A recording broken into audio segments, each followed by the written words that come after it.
Hey guys! Welcome back to the Unboxing Tito. So, palis na ako ngayon to pick up yung Realme V15 na in-order ko last week. Hopefully, walang traffic para makabalik agad tayo to unbox. Tara!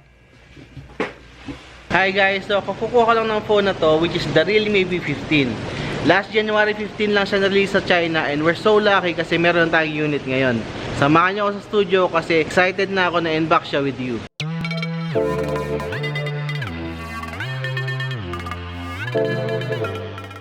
So kakauwi lang natin and now we're back sa studio. Before we start, my channel provides unboxing and reviews of all the hottest phones available today. So if you're new here, make sure to subscribe and hit the bell icon para ma-notify ka each time mag-upload ako ng bagong video. So after all that, let's proceed with the unboxing video. Okay, so eto yung box ni Realme V15. Nothing special, very typical lang na box ni Realme which is color yellow. Sa harap at the center nakasulat V15 and at the bottom nakalagay naman Realme. Sa sides naman nakasulat Realme V15 which is written in Chinese. Naka-indicate din dyan that this is a 5G capable device. Sa likod may makikita tayong dalawang barcode. Sa bottom nakalagay dyan yung memory configuration natin. Yung unit natin 6GB of RAM and 128GB of storage. Okay, so now i-open na natin siya.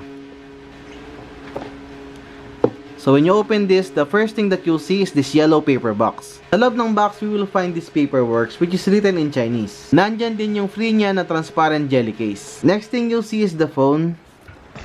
Meron pa siyang plastic. Tabi muna natin. Sa bottom ng box, we will find this 3.5mm to USB-C audio dongle which means wala siyang audio jack. Next naman is this SIM ejector pin. Next is this white charging cable na may yellow accent. And last is this 50W super dart fast charger na Realme. Realme is claiming na 50% na siya after 18 minutes of charging and 100% full in just 47 minutes. Watch out for our full review kasi i-include natin dyan yung charging test. For its battery, meron siyang 4,310 mAh capacity. Okay, so eto yung phone natin, tanggalin natin sa plastic.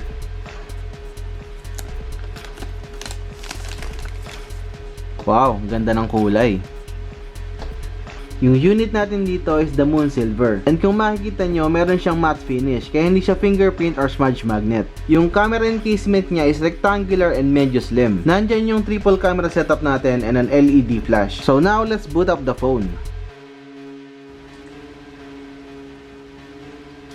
Before we move on, the Realme V15 is priced at 13,500. And para sa mga nagtatanong, I got my unit from our friends from Xiaomi Manila. I'll leave a link na lang ng page nila sa description box. Dahil kaka-release pa lang ng phone natin, this phone is only available in China ROM. Pero don't worry sa mga bibili kasi I will make a separate video on how to install the Google Play Store sa inyong Realme V15 na naka-China ROM. Moving on, we have a 6.4-inch Full HD Plus Super AMOLED panel. Magaan lang din siya at 176 grams, kaya hindi siya mabigat sa kamay. For a very quick size comparison, here is our 6.95-inch Infinix Note 8 and eto naman yung 6.4 Realme V15 natin. At the front, meron tayong single 16MP selfie camera na may punch hole design. This can record videos at 1080p at 30fps and meron na rin siyang EIS. At the back, meron tayong triple camera setup na may 64MP main camera, 8MP ultra wide and 2MP for macro shots. This can shoot videos up to 4K at 30fps and meron din siyang EIS. To give you guys an idea with the photo and video capabilities ni Realme V15, I took some quick pictures when I was at the mall. Tingnan natin yung sample photos and videos.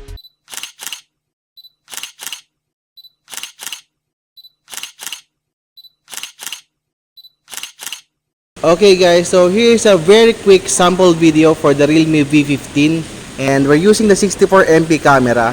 Tayo natin magpan ng konti para makita natin yung video quality niya.